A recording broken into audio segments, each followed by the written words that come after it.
immediately after UBC, yeah. Yeah, okay, so let's say we put it here. That's the hint thing. Yeah.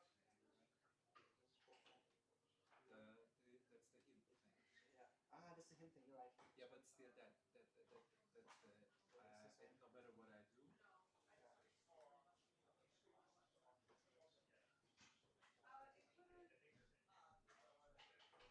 So as soon as I read that, it doesn't make sense.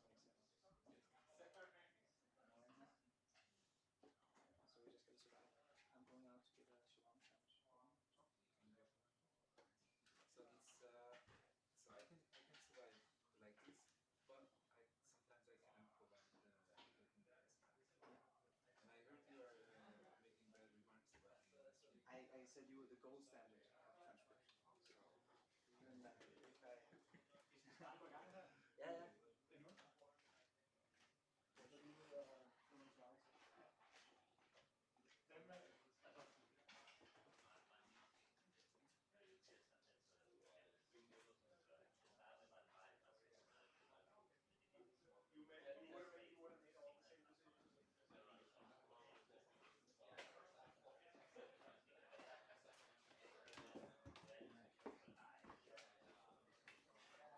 I just use the bathroom real quick, okay? Yeah.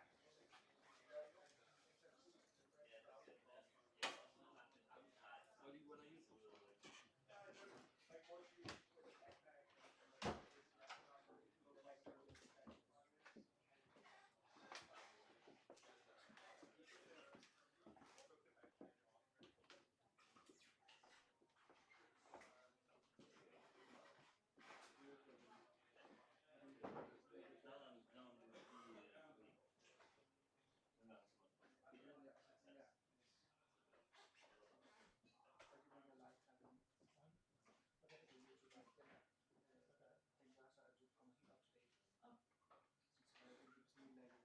Mark, I think I solved it.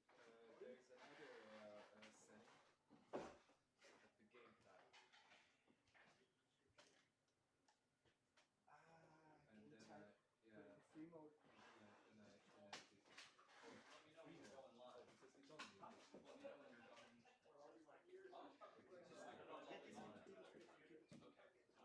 okay, I think it's gonna be better. Mark, do you know how the microphone mutes in on it? Thank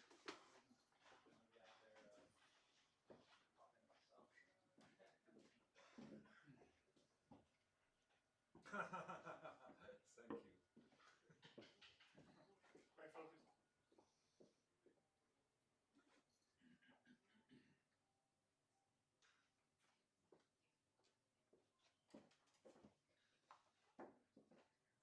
Okay, now it's unmuted.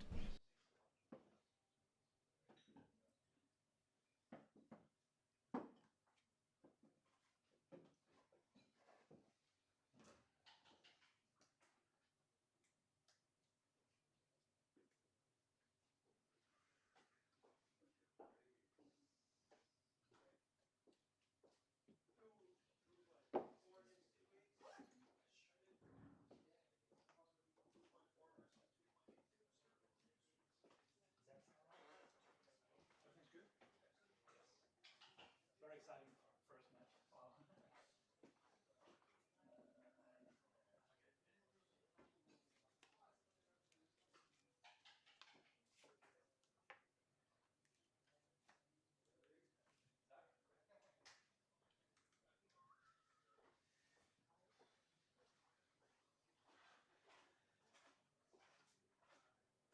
All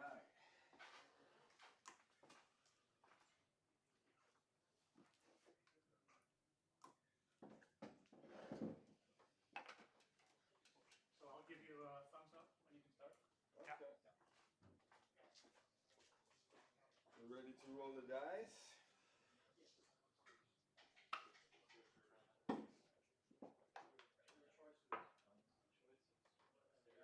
Yeah, watching. What? Once set my computer blunder threshold to 0.2. What? The blunder threshold in Yeah. Exchange Mute. Boop. All right, we are back. I am Justin Knoll, doing commentary on the second match, live from Copenhagen here in Denmark. Match 1 was quite exciting. If this one coming up, match 2, is anything like match 1, strap yourself in, get ready to go. Whew.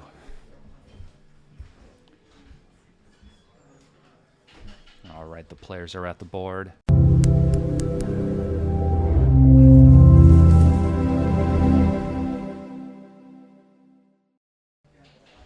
I will be posting where I'll be, what tournaments I'm going to be at. There will be learning material coming on the site soon. When there are ads, they don't hear your voice. Ah, perfect. Okay. All right.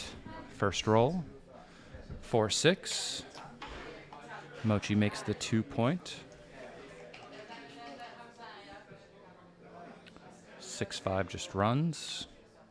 No place to put the checker in the middle. 5.5 across. That's right. 6-1 here just makes the bar.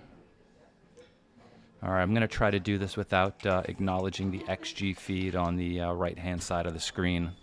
I'm seeing that currently. I'm going to block it, try to be a bit more organic with this thing here. Whew. I think we're just supposed to just split here. The checker on the 24 is actually a liability. He wants to kind of move up, so forcing him off of that point wouldn't necessarily be good. But the split does add value to our position, so... yeah, looks good.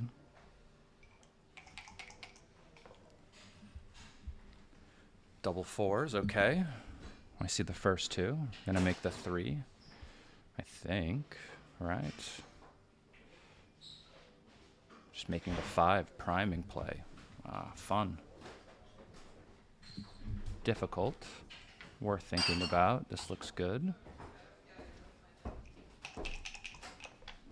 Oh, wow.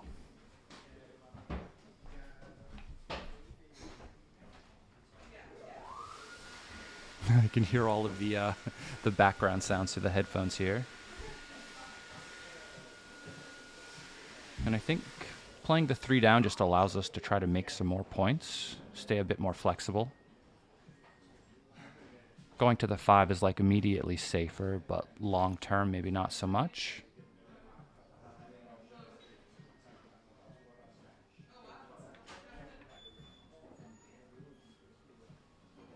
Yeah, I mean, of course this is okay.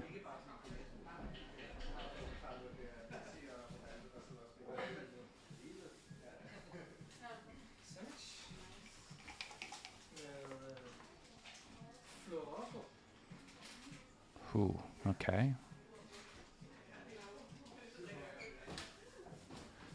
I mean, immediately I'm thinking I would just step up, but the 4 feels a bit awkward, right? We have his stack on the 6 point, so maybe I would step up and play 6-2. We are up in the race, so we do want to get out.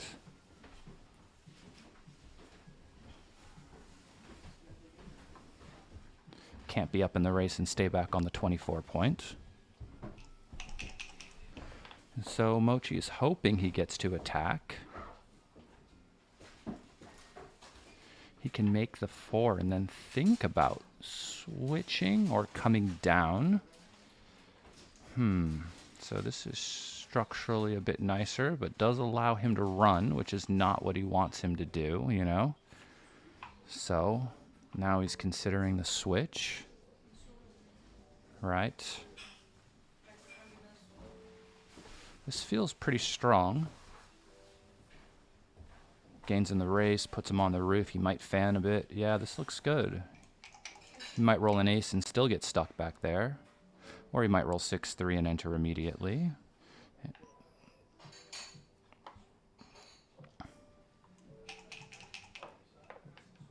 I have to like whisper here because I can be heard in the front room. We're not that far away. If I showed you guys the way the building was set up, if I speak up a bit, they definitely will hear me. So I feel like I'm whispering at the moment.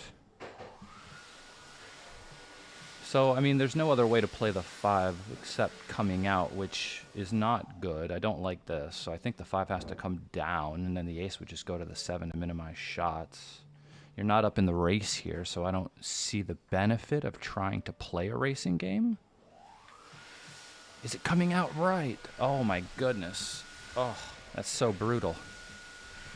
This is what happens. I start talking before looking at the feed. Wait, what is right here? I'm not looking. Okay. They're doing a higher level of analysis. I can see it now. Okay, 13 to 7 is right. Good. I thought I lost my mind for a second there. I was like, really? Just coming out, but you're not even winning the race. Oh, okay. I mean, it makes sense. Difficult decisions. I mean, here we are. It's the highest level of competition that there is for backgammon in the world. We've got 2 of the best players in the world playing, Mochi versus Sander.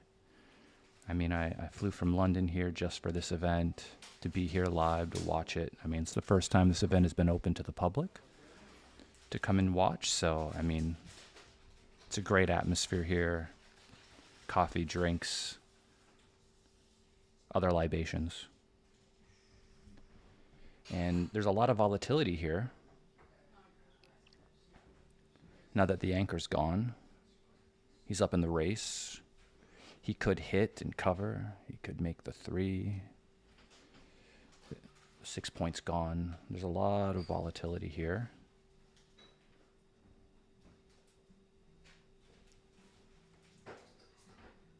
One of the downsides, I guess, of breaking the anchor is it increases the amount of volatility in the position. Meaning that if you just stayed back, right, you know, him rolling an ace and hitting you wouldn't be as big of a deal as getting hit in the outfield or, you know, being pointed on here, right? Things could go wrong in a very quick way.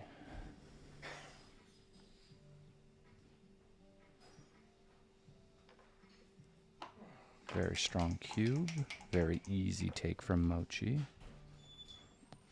5-3, okay.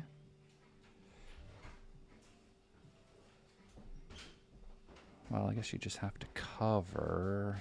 You're not going to just point on him with 5-3 and leave deuces and aces to hit. Plus, what is that? 4-4 and 4-6 as well. And double ones. Seems like a bit of a disaster. So maybe you just make the point and hope he can't come out with the 6 next roll. Maybe he just comes to you. Maybe you roll something poor and still has a straggler in the outfield for you to pick up on. This feels like something you might want to consider. I mean, you were hoping you got to do some sort of attacking play when you doubled, and now that you have the opportunity to point on him, maybe it feels like a good idea. But when you start looking at some of the numbers a bit more in depth, I think it looks a bit rough because now the volatility is going the other way and you are outboarded still. So any deuce, which happens 12 times, every 2 plus double ones. Double ones picks up 2 guys, right? Like, and then just one poor roll from you, from the roof, and you could be getting gammoned yourself. And that's not good, getting gammoned on your own cube. Imagine you double the other guy and then you get gammoned. That does not sound like fun.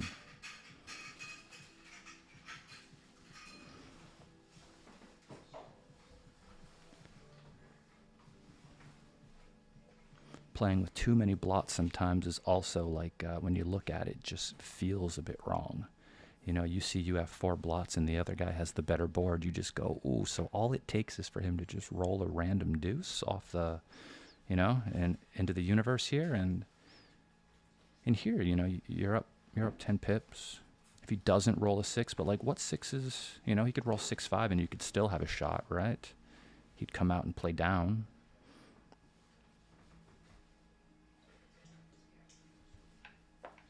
You could roll a number like 5-4, in which case he's still back there.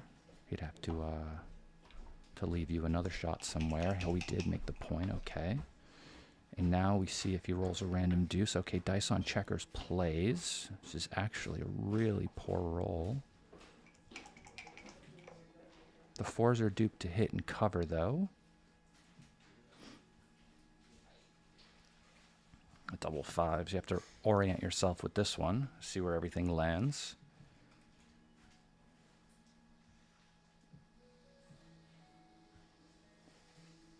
So you could cover and then hit maybe. Ooh, switch with all three. That's still a lot of blots. You could cover and hit. You could think about coming around. That seems reasonable. Then maybe you just fade the ace. This. I don't know. It looks funny because you're killing that checker and putting it on the ace point. Just seems a little unnatural. But I know you don't want to get hit back. But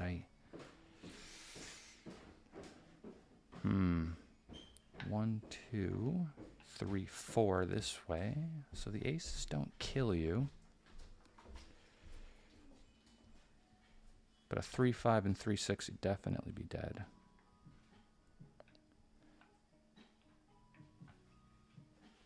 I don't think he's looked at just hitting loose yet and maybe just cleaning up one of the blots. The hard thing sometimes, like considering all of the options when you have a double like this, right? Because they just play in so many places and they can just move all around the board, and it's difficult to figure out sometimes like what the most important thing to do is in any particular position, you know? You know, you feel like covering the deuce point is important because you don't want to get hit there, right? But then, like, what are you going to do with the other three? And so he's looking at options and maybe just leaving it there and just hoping to prime the single checker. Okay, now that I look at the XG feed, I can see they just want to play 7-2 twice, hit, and then play 10-5. But this is difficult. But you get paid a lot on a lot of the fanning numbers, right? So you're equalizing the home board strength with 4 points. You're putting the guy on the roof by staying on the, the 19 point. If he fans, you have the opportunity to pick up the second checker in the outfield, which I think is like something they're really, really like considering. The computer is an ace 5 here. Okay, so we hit. The ace is duplicated, so you can get hit in one place or the other. Which one is better? So if you play 24-23, it doesn't really advance you or help your ability in escaping, and you still have to play the 5 down. Don't think the guy in his home board is really like an asset to his position. So what would we do if we hit with the ace on the 12 point? Maybe we just play the 5 down and just play to try to make the 6 this way again.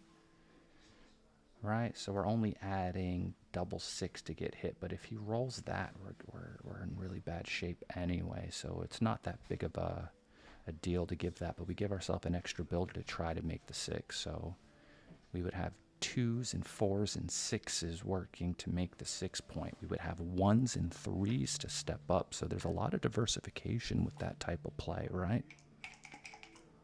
Lots of diversification. Just going through the numbers, you can kind of see the diversification there, you know? You've got 2s, 4s, and 6s on one side, 1s and 3s on the other. You know, I would probably roll double 5s, but that's me, you know?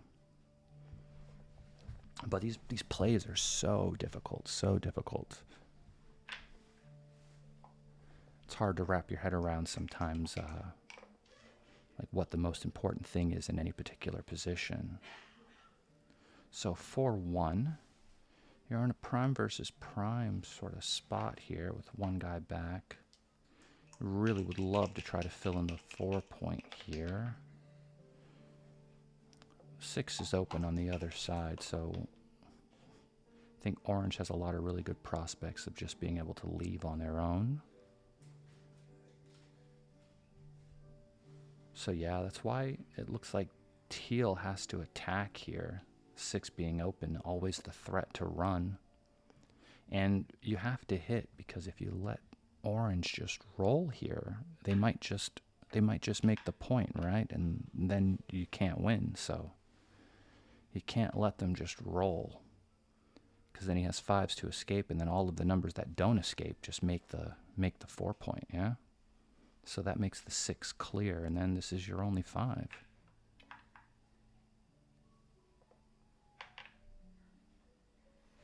Yeah, but if you let him do this, he gets to roll. And then, you know, your hopes are only that you roll 2-1 or double 1s next roll to fill in the 6 yourself, and that's just not a lot of rolls.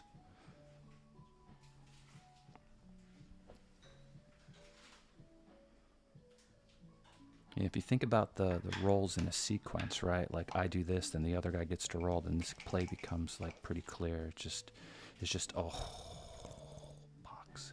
Wow. Wow, wow, wow.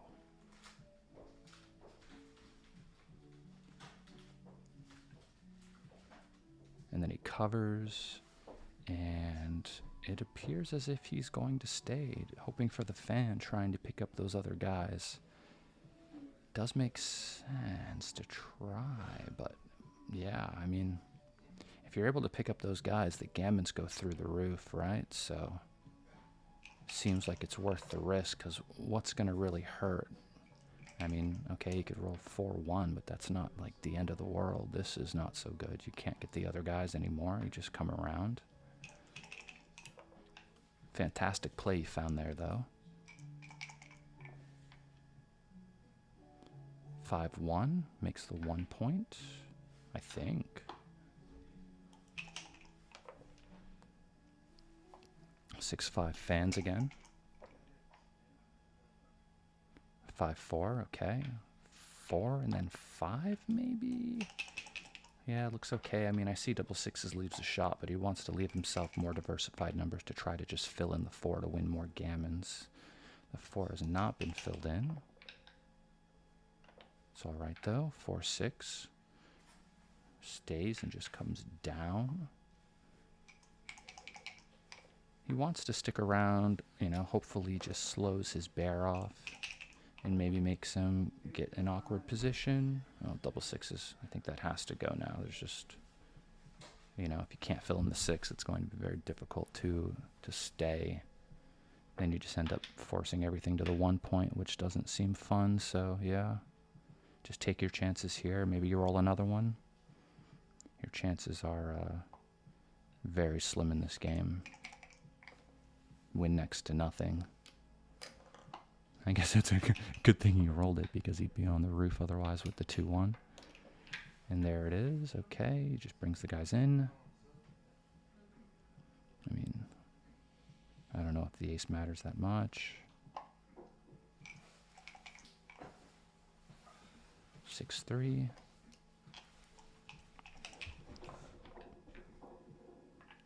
Double 1s again. Okay, I guess you play 5-4. You can't play 2-1 really, because you're playing for big doubles here. If you start rolling aces as the teal colored checkers, you're gonna lose anyway, right? So you might as well play for your big doubles, right? If you roll small numbers, you're gonna lose in a spot like this, so you play for your big doubles. 5-3, okay, that misses.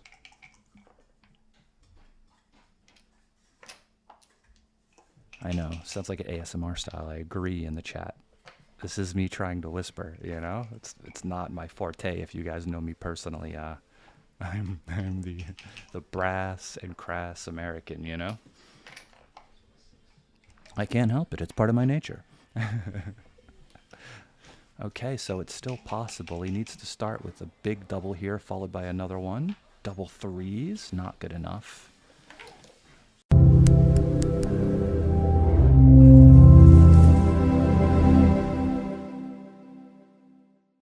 Download the Backgammon Galaxy app for iOS or Android and see how you rank among the stars. Backgammon Galaxy is the main sponsor of the UBC. So Backgammon University is my new website. backgammonuniversity.com. Feel free to go check it out. We have a PDF book on there right now. There was an out-of-print book called Backgammon Encyclopedia of Reference Positions Volume 1. It's been out of print for years. I have a PDF copy of that on my website now, and there'll be more stuff to follow. 6-4 splits. 5-3 hits on the outside. It's also a place where you can sign up for lessons. Feel free to join the mailing list there, and the 2-4 enters in hits. I don't know what will be on the mailing list, but feel free to sign up. I promise I won't spam you. Double 2s, enters.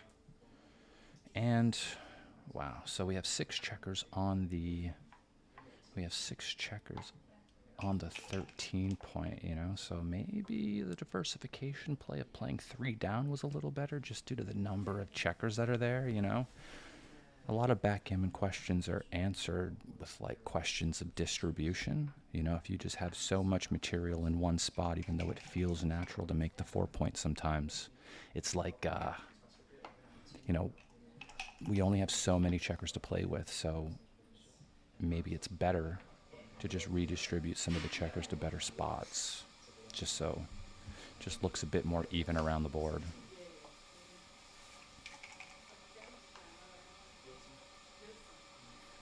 One and then 5.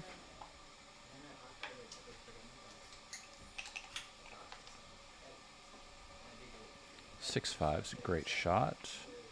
I'd probably just continue. Although I can see the value of bringing the 5 down, but I think I would just continue.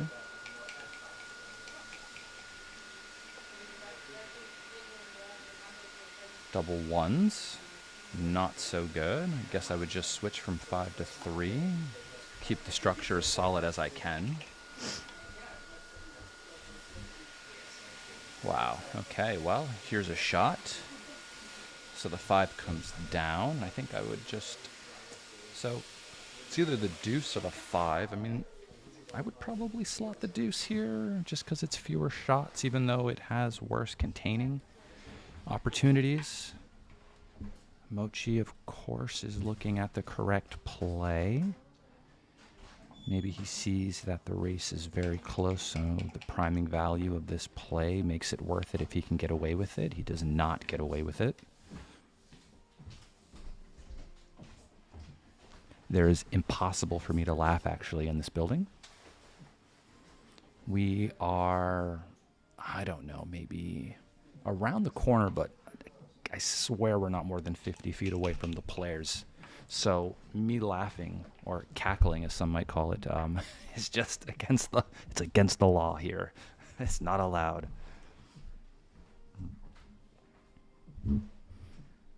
I flew in from London just to be here, though. It is fun when I'm not on the mic. I'm able to laugh then. But just at my own jokes, of course, you know. The usual. I mean, someone has to laugh at them, right?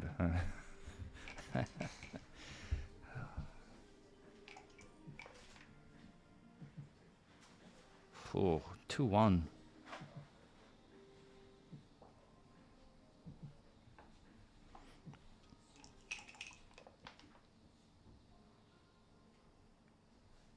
Okay, 4-2.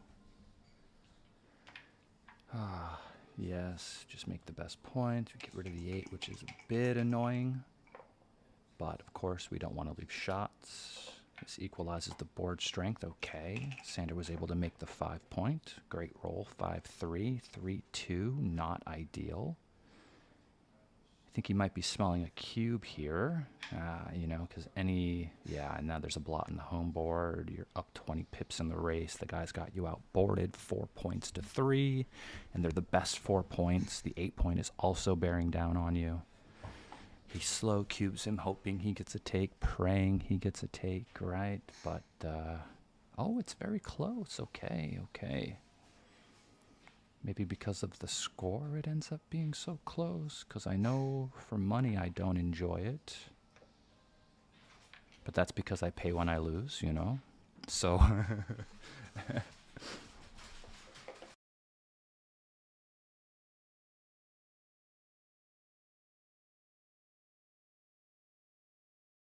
Copenhagen. I'm not at home hoovering the house or vacuuming, as we would say in the States, you know?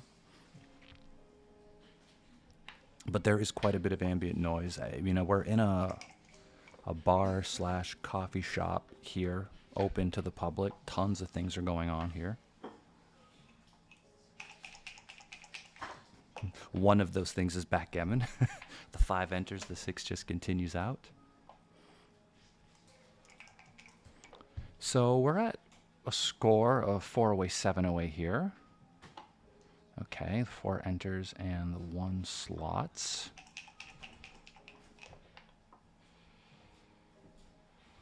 I think Mochi should just make the bar. Yeah, this is just better long term. Even though, of course, he could have cleaned up the checker, it just feels better to not do so. Unless, of course, he rolls 2-1, then it doesn't feel so great anymore. But the game is still early, should just come out. Yeah, I mean, this feels like the right idea. We don't want to just take the last spare from our midpoint and play it down to the 8, you know? We have to come out. So maybe the 5 should just come out and we can make the 11? What else are we going to do? Maybe the 5 can hit as well? But I would just hop out, I think.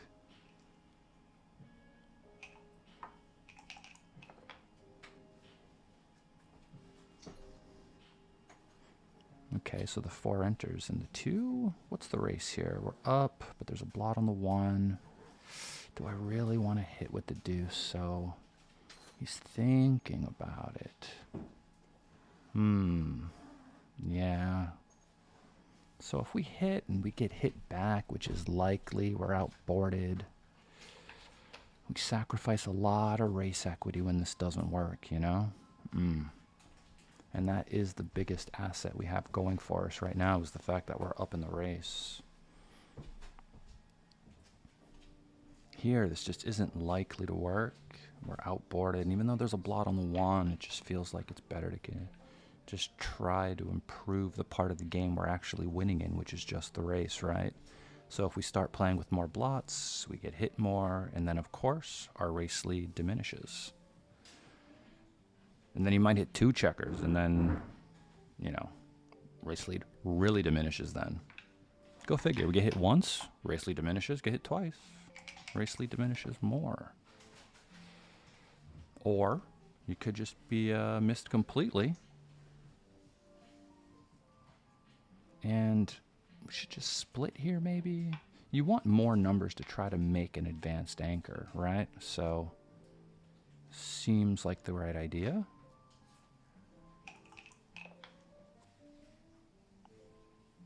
Double 3s, wow. Wow. Very strong. And now which one are we making? Are we making the 4 or the 3? I guess we just make the best point, which is the 4. I guess, because there's 2 on the roof, so there's not any combination numbers to hit you. And if you get hit back, you do have the best 3 points in your board for the rest of the game. And this is very flexible if you do get away with it, right? I mean, imagine he just fans here. You're playing on, right?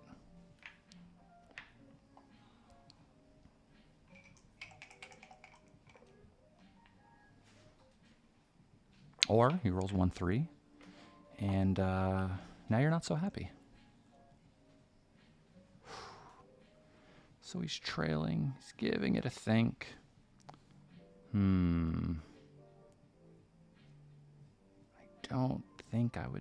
don't think I would double it. You know, if the score was like 7 away, 3 away, I would obviously offer a cube. But here, I just don't think you have enough, but maybe you do. Very, very tough. I mean, he does have the 5, but you have the 2 blots there as well. But maybe he's thinking, okay, maybe I enter with like 1-3, 1-4, 1-5, in which case, you know, the cube is very good. You could also enter with like 1-6, so all your aces are just fantastic. 1-1. Yeah, okay, good. I mean, good if it's correct. I'm not sure if it's correct. I'm not really looking at the XG feed here. 2-5. It just comes out. And you cube. Because this is much better now. You're not on the roof. And there's definitely a lot of like situations where you're happy to no longer be holding the cube here.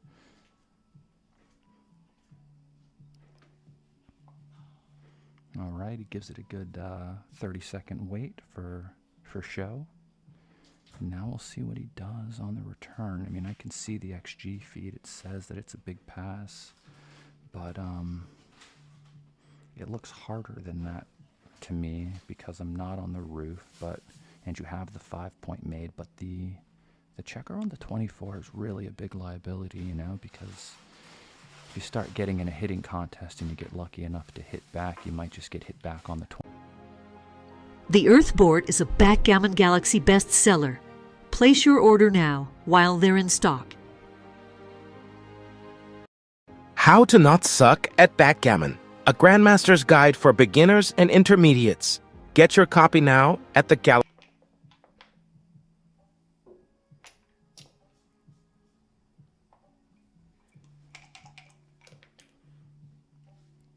Yeah, all of the matches are looked at plus after the fact. You know, the computer just can't handle the one that we have here. The higher level of analysis as the match goes on, but after the match, everything is looked up at plus. Double sixes makes the 1 point, I think.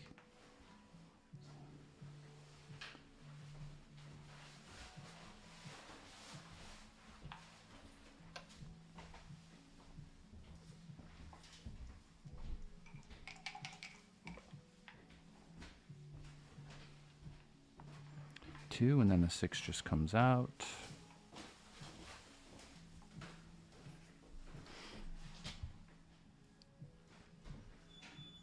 So what was the deal with the cube? Did he miss one, or was it right on? I mean, he rolled a good sequence. 2-4 just makes the 4 point.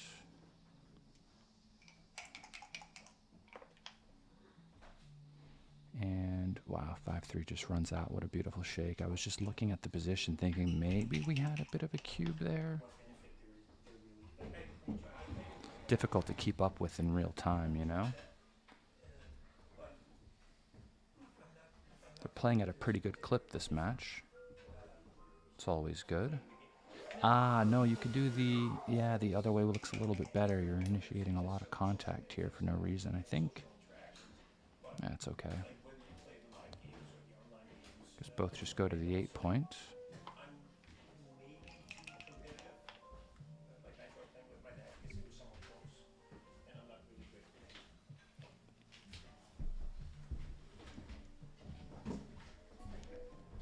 All right, we've got ourselves a 2 and a 6 here. Does not play particularly well, so I guess we go to the deuce. Seems like the only 6 we really have. And the deuce. So we have the option of either 6-4 or 18-16. Yeah, it's difficult. I guess he's looking not to allow the checkers on the 15 to just play freely with a hit here. So there's your 6. Maybe I just play 6-4 here.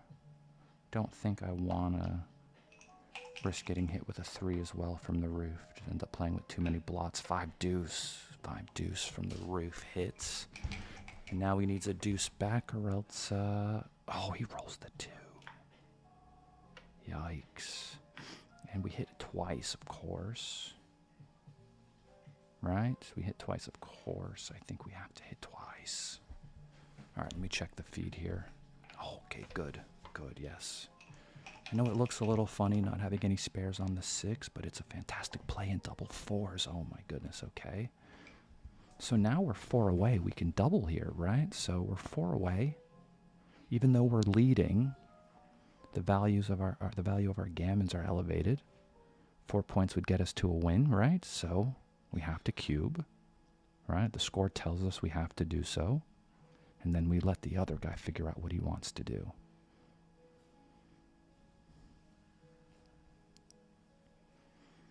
But the score tells us about the cube.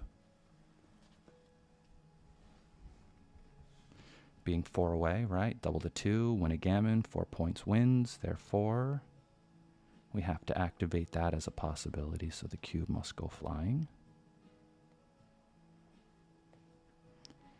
And I guess for the same reason, we have to pass. I mean, I don't like passing ever in general, unless it's like super bad, but the score tells us too much about the situation here, right?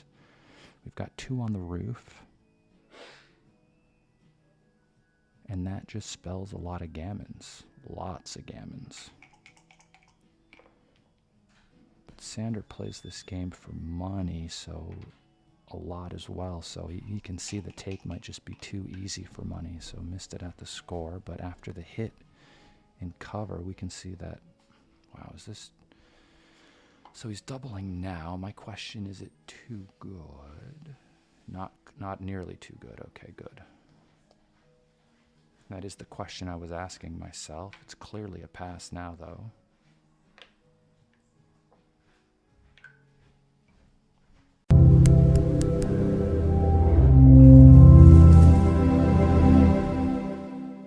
Test your skill level with our free interactive quizzes. Scan the QR code and join the Backgammonuniversity.com. My new logo. I had that made by a guy on Fiverr for like $100. I love it. I have to whisper. You guys never hear me whisper, so I sound a little more bassy than normal. But don't worry, this whisper isn't careless. It's very careful.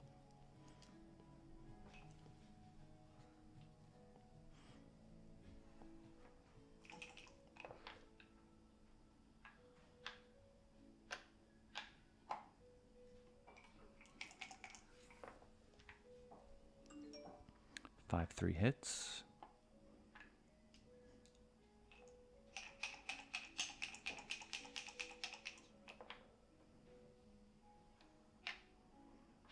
Two and 3 hits.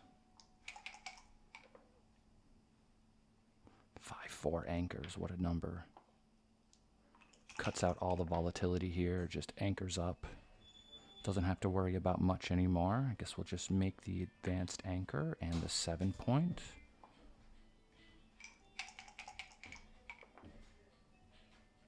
Six 1 just gets to make the bar. Find ourselves in a bit of a holding game here. We get to make a more advanced anchor with this 3-1. This stops a lot of the priming attempts with 4 2s. Okay. 5-2 now. So just come down. Yeah. I don't really want to get rid of our advanced anchor yet by running. That just induces too much volatility at the score right now. Plus, I think it would just be wrong for money anyway. Here we can just hop out. I think the 6 should hop out. Gets a little bit more control over the outfield. Right? Because he... You know, I know we're not up in the race, so that generally means that we shouldn't be like racing, but we're not really. We're just kind of improving our flexibility and control over the outfield. And if he hits us, he's breaking his midpoint, and that induces a lot of good things for us. So I think it's just about control. Now he rolls double 6s, so now the race we're winning. And so we can come out with 2. That seems for sure. 13-7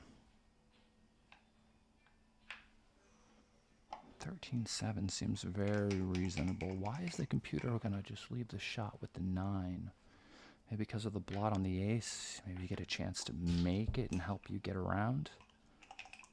Very difficult play. I hate leaving shots. I would leave one now, though. I'm not scared now that there's 3 blots in his board.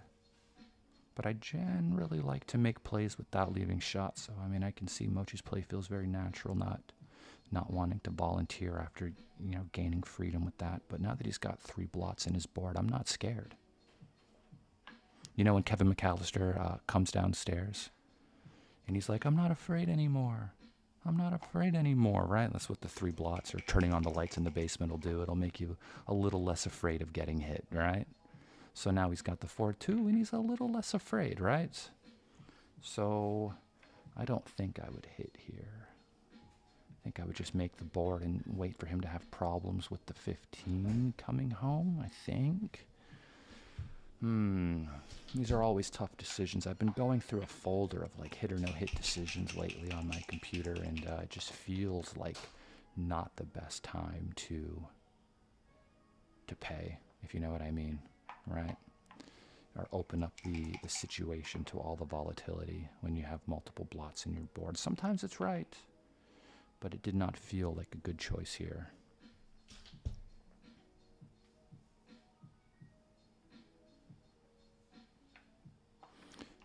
Yeah, the art has been noticed by someone in the chat here that the background colors on the player's profile pictures actually match the color of the checkers they're playing with. I'm glad people are noticing all the details there.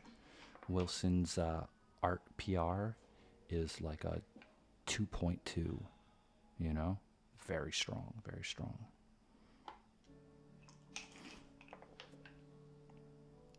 Double 4s just brings everybody around. That's a fantastic shot. He's going to be up 20 pips in the race afterwards. I think I would just come down and cube. Right? He's worried about being 6 away from the anchor and having trouble clearing it, but I think it's, provided he doesn't roll a large number here, the game is, okay, maybe not. Let's see here. He gets to fill in the point. He just rolled 8, so it's 12 pips difference. How long is the race? 93, so in a straight race this would be a cube, so we should double here. The take looks pretty easy because of the 6 away contact though, right? So he doubles because of his racing lead. You know, this would be a take, maybe just a small pass in a straight race, but here with all of the contact, I think the take becomes pretty clear because he just might have trouble bringing that outside point home, right? There's no numbers. There's not many numbers, I'll say, that just clear it naturally. I guess he has like 5-2 and 4-2 and just some of the doubles, but that 6 away contact ends up being very, very strong and hard to bring home, especially when the race is relatively close. Double 4s clears the outside point, but doesn't solve all of the problems yet. Still might have a problem clearing the 4 away contact. There aren't any spares really to play with. Let's see what he rolls. 2-1, okay, makes the ace.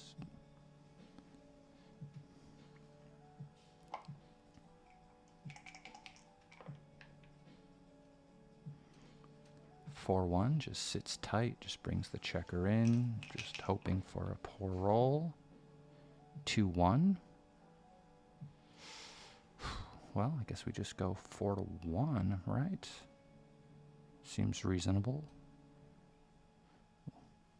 We could go 3-1 and maybe 3-2. Maybe having more checkers on the 4 point is better for the race, right? Yeah.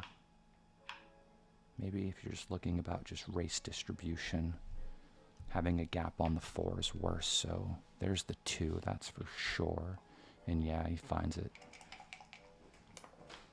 very strong. 6-4, so the 6-4 has to go. And now another 6-4, okay, what's the race? Is going to be up 23 pips after the play. Are you going to hit and cover? I don't think so. I think that's like enough of a racing lead to just try to play safe. I mean, in theory, you shouldn't have too much trouble bringing this guy home, but, I mean, we've seen that he hasn't done it yet, so, I mean, there already is trouble. 6-1, okay, the 6 comes in, the 1 just covers, and now he's just waiting for one of those bad ones. Does he roll it? No, he does not roll it. He just jumps over his head with the 6-5. And now the 6-2 has to run. He wanted to stick around for the 6-1, 5-1, but he was not able to. 5 and then 4 off. Oh, boxes. Oh my goodness. 3 men off. Mochi doesn't flinch. He tries to roll it back. He doesn't. 6-3 though. Very good shake. Still has an oh no, there's no advantage here. What's happening? How many checkers does Sander have off? I want him to put them in the trays so I can count easier. 6-4. 5-4. So there's 8 checkers versus 8 checkers. Ooh, the ace, that's not good. There's some gappage there. Mochi's board is very fast. Sander has a little gappage here. He's going to wait to recube till 4-2, okay. Now he's down to 2 rolls. This is when he's going to stop and think about it. He hates the idea of rolling an ace here. It'd be very, very sick, but he knows if he doesn't roll an ace, Mochi just has a single shake to take off here. So if he doubles, he's going to be redoubled for the match. So what is his match equity if he passes that 1 away, 6 away? Crawford. Yikes. Neil, is that 19%? Or no, it's worse than that, yeah? Yikes. Yeah. It's the threat of the ace is just too much. No, did I say 19? I mean like 9. I don't know, but there's just no way I can cube this. Looks too scary. In my mind, I roll an ace immediately. My opponent doesn't even need to roll a double, and I can just roll 2 aces and just lose.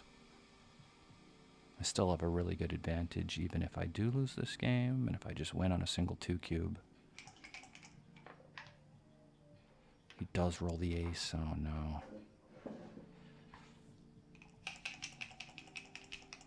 The take point was 11.3% according to Neil Kazaros. He rolls the 4-3 here.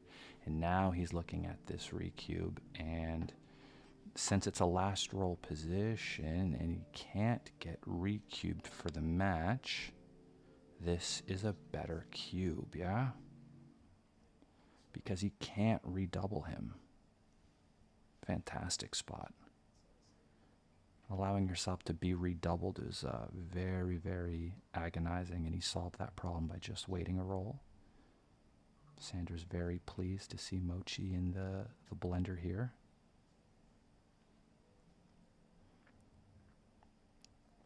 I mean, I think Mochi very easily knows this situation and is just going to take this. He's just waiting for the random number generator that is the universe to tell him when it is safe to take, and by safe to take, I mean when Sander is going to roll one of those aces, right?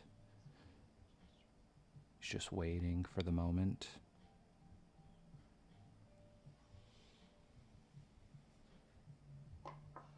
See, he scoops, and now the universe will tell us if it was the correct time to take.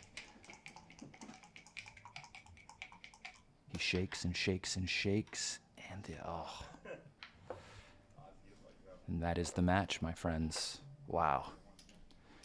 A lot of good decisions there. A lot of fun stuff. Let me see the PRs again. If you guys will let that pop up on the screen so I can see it. I have been trying to avoid the XG feed for most of this. I don't know if they can hear me. But at least I can talk normal now. Let's go. Wow, that was crazy. What are the PRs? Anybody? I'll find out.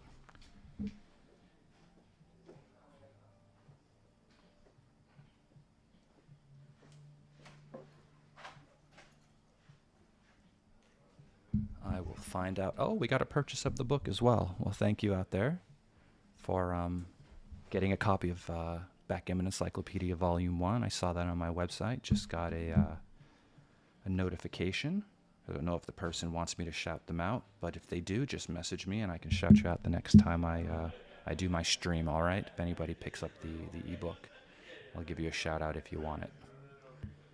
All right, I got to go check what the PRs are. I'll come back and I'll update you guys once I get the numbers. Okay, I'm gonna go run up front and see what those numbers are, and then I'll come back to you. But I have to let out all of my voice and my energy before I go. So let's go. I've been holding back and whispering way too long.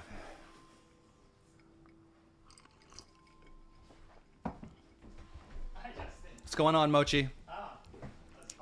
Yeah, that was a great match. Okay, so the PRs are back on the screen. You won the PR in that match. Very good. May the dice be with you the rest of the way. Get some wins in. So what are you guys up to now? Heading off to get something to eat or going to go study some? Oh, there's another match in 20 minutes. All right, well, I'll see you guys then, yeah? All right. They say I sound like Jim Nantz, which is like a NFL commentator guy because of my less than careless whisper over the microphone. Sounds like I'm doing ASMR, Mark. That's what it sounds like. The next match is in 25 minutes. All right, we've got 25 minutes. Ladies and gentlemen out there, please stick around. Mochi has gone off to review the match. Sander will be reviewing the match. I will be letting out the energy I've had to subdue for the last hour here. And we'll be back with Mark Golson, everyone. So please give us some thumbs up for the content here.